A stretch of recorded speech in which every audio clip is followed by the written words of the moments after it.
State executive మహిళా మోర్చా, అదేవిధంగా శైలజ గారు, ఆర్కే లక్ష్మి గారు, అనురాధ గారు, ఇబిదు గారు, మంజుల గారు, కృష్ణ గారు, సత్యవతి గారు, ఇందిరా గారు, లక్ష్మి గారు, ఇంకా చాలామంది చెల్లెళ్ళు అక్కలు ఉన్నారు. ఈరోజు బీజేపీకి రాజీనామా చేసి బీఆర్ఎస్ పార్టీలో చేరుతున్నటువంటి మా సోదరీమణులందరికీ పేరు పేరున నమస్కారం. మీరందరూ ఈరోజు మరి గోపీనాథ్ గారి సతీమణి మాగంటి సునీత గోపీనాథ్ గెలవాలి, ఒక ఆడబిడ్డను ఆశీర్వదించాలి అని చెప్పి మీరందరూ కూడా ఇవాళ బీజేపీకి రాజీనామా చేసి కాంగ్రెస్లో చేరారు. సరే, జూబ్లీ హిల్స్ ప్రజల ఆశీర్వాదంతో 5 ఏళ్ల కోసం గోపీనాథ్ గెలిచారు. దురదృష్టవశాత్తు విధి వక్రీకరించి ఏడాది అర్థంలోనే చనిపోయింది. సరే, ఆ కుటుంబాన్ని నిలబెట్టాలి. పాపం 2 ఆడపిల్లలు ఉన్నారు, పెళ్లి కాని పిల్లలు. గోపీనాథ్కి 2 ఆడపిల్లలు ఉన్నారు. కొడుకు కూడా చిన్నోడు, ఇంకా వాడు కాలేజీకి కూడా పోలేదు. చాలా చిన్న పిల్లలు ఉన్నారు. మరి 3 సార్లు జూబ్లీ హిల్స్ ఎమ్మెల్యేగా ఎంతో మంచి పనులు గోపీనాథ్ గారు చేశారు. సో దురదృష్టవశాత్తు గోపి గారు చనిపోతే ఆ కుటుంబానికి అండగా ఉండాలని బీఆర్ఎస్ పార్టీ వారి సతీమణికి టికెట్ ఇచ్చారు. మరి ఈరోజు కాంగ్రెస్ నాయకులు ఏం మాట్లాడుతున్నారో మీరందరూ కూడా టీవీలో చూశారు. 2 నెలలు కాలేదు భర్తను కోల్పోయి, ఎంత బాధ ఉంటుంది. పిల్లల పెళ్ళిళ్ళు కాక, పిల్లవాడు చేతికి రాక, అకస్మాత్తుగా సడన్గా భర్తను కోల్పోయిన భార్యకు ఎంత దుఃఖం ఉంటుందో మనకు తెలియదా? ఆ ప్లేస్లో ఎవరమున్నా ఎంత బాధపడతాం. అయితే పిల్లలు పెద్దగా అయినరు, పెళ్ళిళ్ళు అయినాయి, జర మగపిల్లగాడు చేతికి వచ్చిందంటే వేరు. 2 ఆడపిల్లలు ఉండే పెళ్ళిళ్ళు కాకపోయాయి, మగపిల్లవాడు ఉంటే ఇంకా చేతికి రాకపోయాయి. ఆమె దుఃఖంలో ఏదో కన్నీళ్లు పెట్టుకుంటే కూడా ఆ దుఃఖాన్ని కూడా కాంగ్రెస్ నాయకులు రాజకీయం చేస్తూ ఉన్నారు. ఇది మర్యాదనా? అసలు ఎవరైనా ఒక ఆడబిడ్డను ఆ రకంగా అవమానించవచ్చా? రాజకీయాలు ఉంటే ఏదన్నా మాట్లాడు. 2 నెలలు కాలే భర్తను కోల్పోయి, పిల్లలు చేతికి రాలేదు, పిల్లల పెళ్ళిళ్ళు కాలేదు, ఎంత బాధ ఉంటుంది, గుండె ఎంత బరువుగా ఉంటుంది ఆడబిడ్డకైనా. అది అనుభవించే వాళ్ళకే తెలుస్తుంది. కానీ నిన్న కొంతమంది కాంగ్రెస్ మంత్రులు తన దుఃఖాన్ని కూడా అవమానపరిచే విధంగా నానా మాటలు మాట్లాడుతూ ఉంటే ఎంత విజ్ఞత లేకుండా, విచక్షణ లేకుండా, ఎంత చిల్లర రాజకీయాలు చేస్తుండ్రో మనం కూడా అర్థం చేసుకోవచ్చు. బట్ ఏదైనా ప్రజలు విజ్ఞులు, ప్రజలు మంచి చెడు ఆలోచిస్తారు. ఏం చేసింది కాంగ్రెస్, ఏం చేసింది బీజేపీ, ఒక్కసారి మనం ఆలోచించాలి. తెలంగాణ విషయంలో 2 పార్టీలు, బీజేపీ అయినా కాంగ్రెస్ అయినా, 2 పార్టీలు కూడా తెలంగాణకు ద్రోహమే చేస్తున్నాయి. 2 పార్టీలు ఇవాళ తెలంగాణకు అన్యాయం చేస్తున్నాయి. ఇది ఇవాళ రాష్ట్ర ప్రజలు గమనిస్తూ ఉన్నారు. నేను ఉత్తగా మాట్లాడతలేను. ఇవాళ కాంగ్రెస్ అయినా బీజేపీ అయినా చెప్పుడు ఒకటి ఉన్నది, చేసుడు ఒకటి ఉన్నది. రాహుల్ గాంధీ ఏమంటాడు? మొహబ్బత్ కా దుకాన్ అని రాహుల్ గాంధీ అంటాడు. మోడీ గారు ఏమంటున్నారు? సబ్కా సాత్ సబ్కా వికాస్ అని మోడీ గారు అంటున్నారు. మరి నిజంగా అమలవుతుందా? మొహబ్బత్ కా దుకాన్ అని మాటలైతే రాహుల్ గాంధీ మంచిగానే చెప్తున్నాడు, కానీ జరుగుతున్నది ఏంది? హైడ్రా పేరిట పేదోళ్ళ ఇల్లు గులగొడుతున్నారు కదా, అది మొహబ్బత్ కా దుకానా? పెద్ద పెద్దోళ్ళు ఏమో గులగొడతలేడు.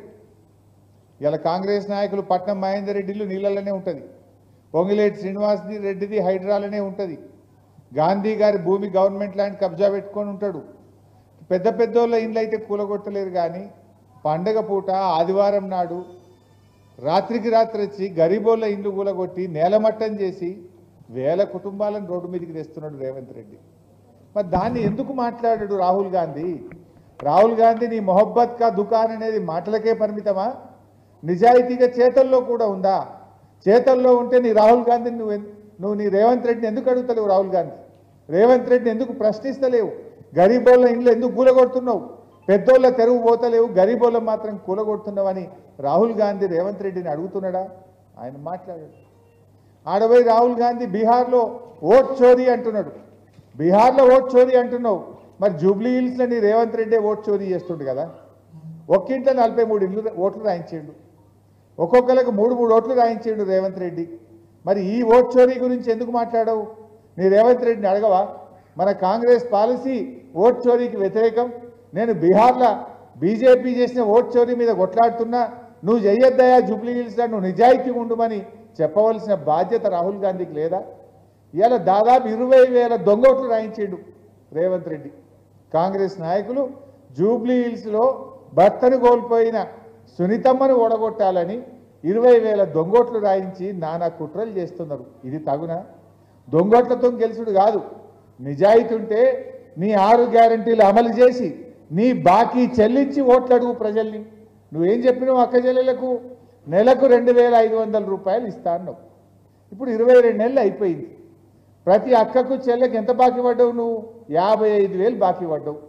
రేవంత్ రెడ్డి దొంగోట్లేసుడు కాదు. నిజాయితీ ఉంటే జూబ్లీ హిల్స్ అక్క చెల్లెళ్లకు ఒక్కొక్క 18 ఏళ్ళు నిండిన ప్రతి చెల్లెకు ప్రతి అక్కకు 55,000 బాకీ పడ్డావు. గదిచ్చి ఓటు అడుగు నీకు తెలివి ఉంటే. లేదు అవ్వ తాతకు 4,000 పింఛన్ ఇస్తా అన్నావు.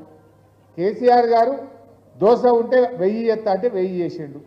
మళ్ళా గెలిస్తే 1000 2,000 చేస్తా అన్నాడు. బరాబర్ 2,000 చేసిండు. నువ్వేమన్నావు? నేను 4,000 ఇస్తా అన్నావు. ఇంకా 4,000 ఇచ్చి మాట్లాడు. ఇచ్చిండా? ఇయ్యలేదు కదా. మరి ఈరోజు మీరు ఆలోచించండి. ఇవాళ కేసీఆర్ గారేమో మాట అంటే మాట మీద ఉన్నాడు. 22 నెలలు అయింది కదా. 22 నెలలు ఇంటూ 2,000 అంటే ఒక్కొక్క అవ్వకు తాతకు భర్త చచ్చిపోయిన చెల్లెలకు 44,000 బాకీ పడ్డాడు రేవంత్ రెడ్డి. రేవంత్ రెడ్డి నీకు నిజాయితీ ఉంటే గా ముసలోళ్ళకు 44,000 ఇచ్చినాక ఓటు అడుగు జూబ్లీ హిల్స్లో. ఈ దొంగ ఓట్లు ఎందుకయ్యా నీకు? చెప్పిన పని చేయి. నేను కొత్తది అడుగుతలేను, గొంతమ్మ కోరిక అడుగుతలేను. ఎలక్షన్లో కూడా బాండ్ పేపర్ వంచినావు. నేను గద్దె మీద కూర్చుంటే 4,000 పింఛన్ ఇస్తా అన్నావు. 2 ఏళ్ళు అయింది, ఇంకెప్పుడు ఇస్తావు అని అడుగుతున్నా. నువ్వు చేసింది ఏమున్నది? హైడ్రా పేరు మీద పేదోళ్ళ ఇల్లు కూల్చుడు. కేసీఆర్ ఉండగా బస్తీ దవాఖానలు పెట్టి మంచిగా వైద్యం చేయించిండు. బస్తీకి దవాఖాన పెట్టినామా లేదా? 350 దవాఖానలు పెట్టినాం. ఇప్పుడు అందులో పనిచేసే డాక్టర్లకు స్టాఫ్ నర్స్కు 6 నెలలకెళ్ళి జీతం ఇస్తలేదు. అది మూతపడాలేదు. మందులు లేవు. 108 రకాల మందులు మేము పెడితే ఇప్పుడు 20-30 రకాల మందులు కూడా లేవు. ఎర్రగోలి పచ్చగోలి అంతే. అన్ని మందులు బంద్ పెట్టిండు. బస్తీ దవాఖానలు నాగం చేసిండు. డెలివరీకి పోతే కొండాపూర్లో కేసీఆర్ కిట్ ఇచ్చి తల్లిని బిడ్డను రూపాయి ఖర్చు లేకుండా ఆటో కిరాయి లేకుండా ఇంటికాడ దించినాం. అది బంద్ పెట్టిండు. న్యూట్రిషన్ కిట్ బంద్ పెట్టిండు. బతుకమ్మ చీరలు బంద్ పెట్టిండు. పిల్లల స్కాలర్షిప్లు బంద్ పెట్టిండు. దళిత బంధు బంద్ పెట్టిండు. బీసీ బంధు బంద్ పెట్టిండు. మైనార్టీది బంద్ పెట్టిండు. అన్ని పథకాలు కోత పెట్టుడు తప్ప కొత్తగా ఇచ్చింది ఏమున్నది? కేసీఆర్ 20,000 లీటర్ల దాకా నీళ్లు ఫ్రీగా ఇచ్చిండు. ఇప్పుడు వాళ్ళకి బిల్లులు పంపుడు మోపు చేసిండు. బిల్లులు పంపి నల్ల బిల్లులు పాతయి కట్టురు అని పెద్ద పెద్ద కాయిదాలు వంచుతుండు. ఇంతకుముందు 3 వద్దులకు ఒకసారి నల్లా వచ్చు. బీఆర్ఎస్ వచ్చినాక కేసీఆర్ వచ్చినాక మంచిగా పెద్ద పెద్ద ట్యాంకులు కట్టి ప్రతిరోజు నల్ల నీళ్ళు వచ్చేటట్టు చేసిండు హైదరాబాద్లో. గరీబ్ వాళ్ళకి ఫ్రీగా నీళ్ళు ఇచ్చిండు మన కేసీఆర్. రేవంత్ రెడ్డి రాగానే అంత కింది మీద అయిపోయింది. కుళ్ళు నీళ్ళు వస్తున్నాయి, నల్ల బిల్లులు మోపోయినాయి. పరేషాన్ చేస్తుండు. మళ్ళీ ఇది అర్థమైతలేదా మనకు? అంత మోసం దగా చేసిండు. మరి అందుకే మీరు కూడా ఆలోచించాల్సింది ఏంటంటే ఇక ఆయన ఓడగొడితేనే ఆయనకు సురుకు ఉంటేనే రేవంత్ రెడ్డికి అర్థమవుతుంది. ఎందుకు ఇప్పుడు ఏమంటాడు? అప్పుడేమన్నారు? బాండ్ పేపర్ ఇచ్చి ప్రామిసరీ నోట్లు రాసిచ్చిండ్రు. సంతకాలు పెట్టి భద్రంగా పెట్టుకోండి, 100 రోజుల్లో ఇస్తాం. వీళ్ళని నమ్మటట్లేరని ఆడికెళ్ళి సోనియా గాంధీని రాహుల్ గాంధీతో చెప్పించారు. మా జిమ్మెదార్ రేవంత్ రెడ్డి ఇవ్వకపోయినా మేము ఇప్పిస్తామని చెప్పి వాళ్ళు ఉత్తరాలు రాసిండ్రు. ఇప్పుడు వాళ్ళేమో పత్తలేరు. వాళ్ళు పత్తలేరు, ఈయన ఇత్తలేడు. మరి మనం ఏం చేయాలి? ఇప్పుడు తప్పిపోయి ఎవరన్నా కాంగ్రెస్ ఓటేస్తే జూబ్లీ హిల్స్లా ఏమంటాడు? నేను పేదోళ్ళ ఇల్లు గులగొట్టినా నాకే ఓటేసిండ్రు, నేను కరెక్టే అంటాడు. నేను 4,000 పింఛన్ ఎగ్గొట్టినా నాకు ఓటేసిండ్రు, నేను బరాబరే ఉన్నా, ఇచ్చేదే లేదు పో అంటాడు.